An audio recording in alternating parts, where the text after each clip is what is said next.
To go back to what you were saying a second ago, I actually really like the thread of like positively propagandizing the youth to understand like these Marxist and communist dynamics that are at play, because there's so many stories today that like propagandize the youth into believing in Marxism and communism and all of these like oppression narratives and stuff.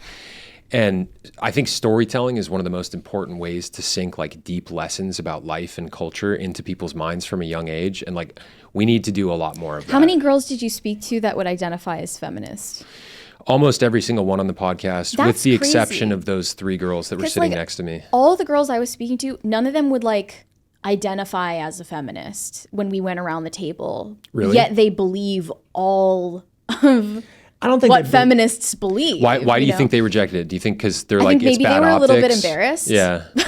Yeah. Like they didn't want to look any stupider than they already had, Yeah. made themselves out to be. But they all believe the same things that self-professed feminists believe. So what's even the point? Well, I of mean, rejecting it's the Santa term? Barbara, it's I like, don't think they believe it. you don't They're think just so? saying it. I mean, Virtue signaling. how do you get I think- a yeah, Kiko? probably, Like, like that's well, the what, funniest, she's- the that's funniest, what I found scared. so the funniest- confounding about that interaction between Yeah. you two, because she is caping for literal men yeah.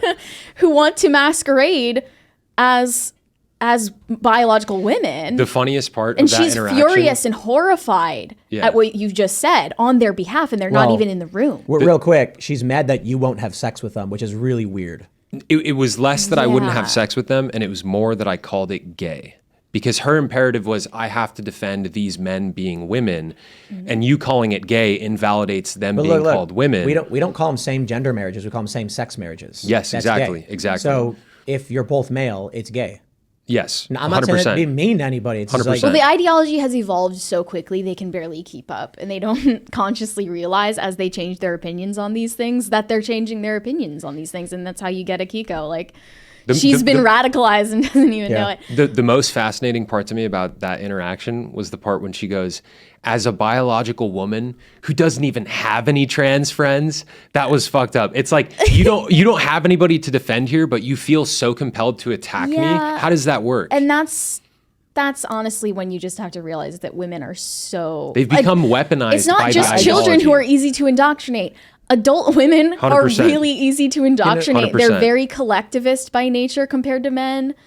They're just far more malleable to these ideologies. And that's why they all like are in a hive mind together. When they get on that podcast, they're sitting on one side of the table, obviously, and then they just start operating as one. I'd have said to her, I'd be like, lady, you're not gonna shame me into fucking a dude. That's just it. And that's no beef to the dude. But that They can do is whatever they what want. made her so angry, is that Chase was just so unbothered by the idea that he's like hateful for saying that, It's crazy to me that like she demand you have sex with a guy or she will storm out of the room. I love it. It's good content. And she's like, you better let me I'm here watch for it. too. Like, There's never been a better time to make liberals' heads explode. But Another interesting thing about it too, if you look at the comments of the video, there's trans women in the comments who responded, and they were like, dude, honestly, Chase, I didn't have a problem at all with what you said. Like, I totally respect your position. It's okay. I'm not offended. But she's out there defending these people that don't even care to be defended. it comes You from weren't being women's mean, like she was. pathological need for feeling like they're altruistic, that they're reaching down. It's the to help motherhood the- impulse to help the redirected vulnerable. towards the it's oppressed, been marginalized weaponized. LGBTQI group. Dude, Yeah. when I saw Drew Barrymore get on her knees for Dylan Mulvaney, So weird, and start bro. crying. So weird. The first, and Insane. then they show the audience crying. The audience of only- biological females were just clapping like and nearly crying. And there's only one thing that instantly popped in my head: repeal the 19th. Yes, And I dude, was- let's go. And I was just like, no. Why is it that Well, I'm kidding, by the way, but Are you? Well, you know what's Yeah. interesting. You know but, what's interesting. But There- women are for repealing 19th. Yes, that's the part that's interesting. A lot of women are recognizing that these other women who are voting for all of these things and pushing our country in that direction, those women are putting normal women at risk by supporting all of this stuff, because you have transgender people that are going in women's spaces now, and it's mandated that they be able to do that by law. You have transgender women that are going to female prisons and they're raping female prisoners, and there's a lot of normal women who, ironically, do support repealing the 19th because they see how women having the right to vote is hurting other women. which is a very interesting discussion in our country. It's I'm curious where that one's going to go. Well, so We Spa is the best example. Excuse me. We Spa was when there's this viral video of a woman being like, there's a man in the women's room exposing his penis to little girls. And they're like, ma'am, it's a trans person. There's nothing we can do. And she goes, no, it's not. It's a man. Turns out it was a man, not a trans person, who had a history of exposing himself to women. Wow. But because of the whole political debate, they immediately assumed, well, it must be a trans woman. They didn't even fucking go check. Well, what's the The difference? guy got arrested for exposing himself. What's Come on. the fundamental check this difference, out. though? Check this out. There's a political argument. So the point is this. If it actually was a trans person, we'd have an argument over what's wrong with these laws. But the fact is, it wasn't. Yeah. It was a guy who was not trans, Yeah. who wanted to show his penis. Was he even like cross-dressing? Or My understanding what? is he was not, and he had a history of Okay. doing this and had been arrested for it before. And they didn't even go check. The Yeah. fact that the whole trans argument existed, they were just like, you know, It's the assumption is like, oh, you're just being a hysterical woman. Shut up.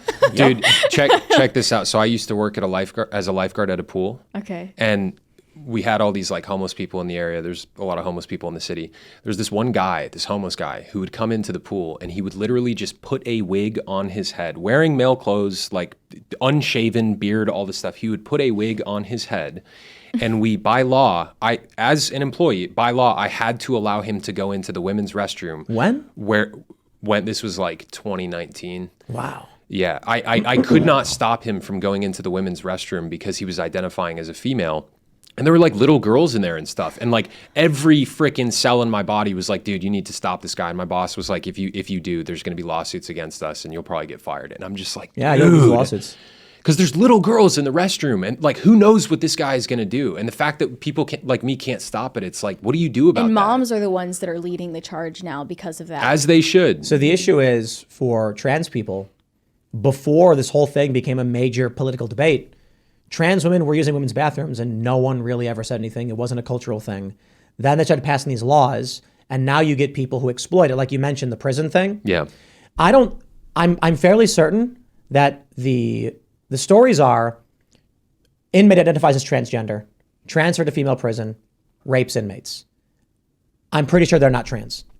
I'm pretty sure they're exploiting the law. 100%. And because a 100%. lot of these guys are not trans, go to jail, and then all of a sudden are like, I'm trans now, can I go to the women's prison? And they Yeah, go, yep. 100%. Yeah. But Yeah, how are we there's- supposed to I've read seen- their conscience if you genuinely identify as trans or not? Well, Like, no, it doesn't matter. there's examples. Impossible to There's know. It there's doesn't matter. You just examples. don't do cross-sex prisons. Yes, there's examples where dudes will get convicted of a crime, and then just before their sentencing and their trial and stuff, they will like all of a sudden change their gender just so they can and how go about to a that? female If you prison. feel uncomfortable being around other male inmates, you can go to solitary.